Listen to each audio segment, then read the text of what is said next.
I went to a New Year's Eve party. New Year's Eve, obviously. And there were a bunch of people there that I have known here in Atlanta for decades, literally decades. And one of the people there was the guy who used to be chief of staff to one of the Atlanta mayors. And that's when I knew him. And the chief of staff, I don't want to mention his name, but the chief of staff is an immigrant to this country, an American citizen, but he was born here, but his parents were immigrants from a Catholic country south of our border, not Mexico. And consequently, the guy I'm talking about was a devout Catholic. He had no choice. It was pounded into him from the day he could breathe. And I assumed over the years I've known him, and it's probably been 50 years that I've known him, but I assumed over all those years that he was Catholic because of his heritage. And yes, of course he was. But anyway, at the New Year's Eve party, I was in a discussion with somebody else at the party about the death of the Pope, and the conversation kind of drifted into theological matters and the whole bullshit scam that religion is. And the person I was talking with pretty much shares my views. He's more agnostic than he is atheist, but he pretty much shares the views of an atheist person. And unbeknownst to me, the guy I'm talking about, whose parents came from a Catholic country, he was in the immediate area, and, with his drink and half in the bag, and he was listening to what we were saying. So maybe half an hour later, I'm in one of the rooms in this person's house, the person who's giving the party, watching the Georgia-Ohio State game on the edge of my seat. And the former mayoral chief of staff comes in, a little bit more in the bag now, and sits down next to me. And we're both watching the game, and we're both cheering on Georgia and booing Ohio State and so on and so forth. And eventually this person leans over to me and he said, what you were saying out there kind of made me angry because I'm a Christian. And I looked at him and I said, well, I certainly wasn't my intent to make you angry. I wanted to say, what the fuck were you listening to my conversation for with somebody else? But of course I did. I've known this guy forever. And I noticed that his voice was starting to get intense and go up in volume. And I thought, uh-oh, what have you done now, Malloy? So at one point, when he was ready to really rip into me about my atheistic bullshit, I said, look, that's right at the point when Georgia scored the last touchdown that put them 1 point ahead, with the field goal. And his attention, he was now 3/4 of the way into the bag of drinking, his attention shifted to the television, and I managed to slip out of that conversation and refocus everything on the game. End of discussion. From then on, for the last minute and a half of that insane football game, we were focused on TV. And then, you know how it is with somebody you're talking to who's drunk, and they don't remember from 1 minute to the next what they've said. That's why they repeat so often. So my friend, and he is my friend, and I ended our conversation. But it brought into focus for me something that I have not paid too much attention to, because usually I have these discussions with you, gentle listener. And granted, they're one-way discussions and consequently not very fair, are they? But out in the real world, the non-cyber world, you might say, I had forgotten that there are an awful lot of people out there who do believe ardently, if not viciously, in their crazed belief systems, whatever they are, their religious belief systems. And it's not just Christians. You know that as well as I do. And the lesson I had forgotten was to shut the fuck up when I'm out in the world about this topic, because it can really threaten people, and they're going to react in a way that my friend did. And he's still my friend, and I will see him probably within the next week. And I hope it will not be discussed. I'm assuming that it'll be washed away when the memory of our conversation, if that's what it was, will be washed away when he sobers up. So we'll see. Where was I? Talking about the viewing of the corpse of this Nazi Pope. It says here that among those coming for the viewing was a guy named Cardinal Walter Casper, who, like the dead Pope, is a German theologian.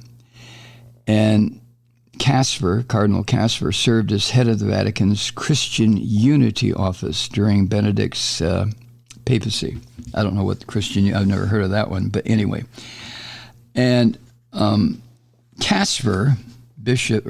Cardinal Casper said, quote, "This Pope's resignation wasn't a sign of weakness, but a sign of strength, a greatness, because he saw that he was no longer up to the challenge of being Pope."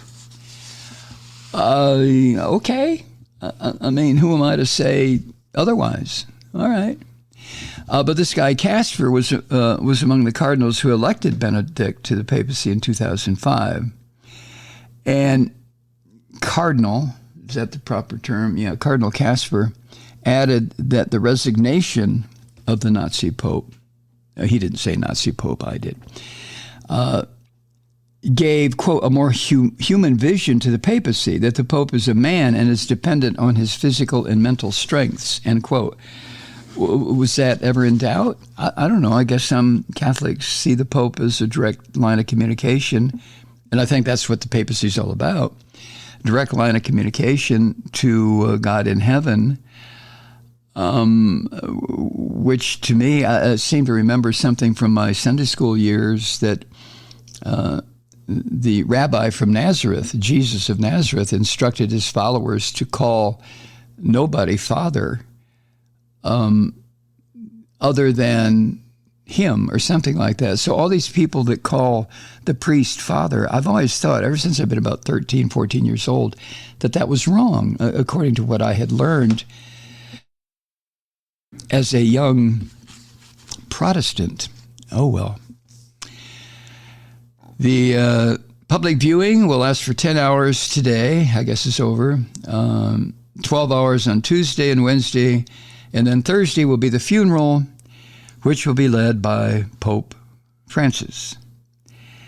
And as we all know at this point, the difference, the political difference between Francis and Benedict is the difference between North and South. Benedict was an ardent, hardline apologist for the most vicious strictures of the Catholic Church, whereas Pope Francis has tried to lighten some of that up. That's the impression I get anyway. So here's a little more. You still with me? If I heard dials being tuned to something else. Today, the Vatican, this Monday, earlier today, the Vatican confirmed the burial plans, and this apparently is in keeping with the wishes of Pope Benedict. His tomb will be in the crypt of the grotto under the basilica that was last used by Pope John Paul II, who has now become a saint.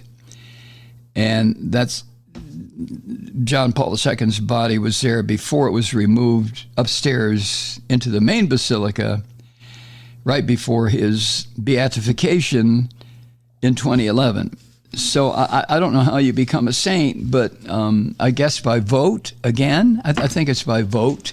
You have to prove, 2, 3 miracles that the person that has been nominated for sainthood must have performed at least 2 or 3 miracles. Okay. Now, Vatican security officials expected about 50,000 people to pass by the corpse on the first day of viewing. I'm not going to make any snotty remarks about it. I really am not. I just find all of this so macabre, so scary, so weird, so medieval, so filled with distortion and pain, and I don't know. It just and I have a problem. Always have had a problem with once I found out about Benedict's youth, about the fact that he was in the Hitler Youth and then part of the German army. And all of this occurred at the time when 6 million Jews were being burned and gassed in death camps around Germany and Poland and other countries that Hitler had conquered. I had just a terrible problem with that. And I know that there was some report that the Jews had exonerated Benedict. They had a meeting, right? When he ascended to the papacy after the death of John Paul II in 2005, it was reported that world Jewish leaders were a little bit concerned about this new Pope, Benedict. He was German-born. He was a member of the Hitler Youth. As a 14-year-old, he went on to serve in the German military. And he was eventually exonerated, even embraced by Jews. One of the things that Benedict did, he called the Holocaust, quote, a dark time in his life, end quote. A dark time in your life, Mr. Pope? I mean, Mr. Dead Pope, I'm sorry. A dark time in your life.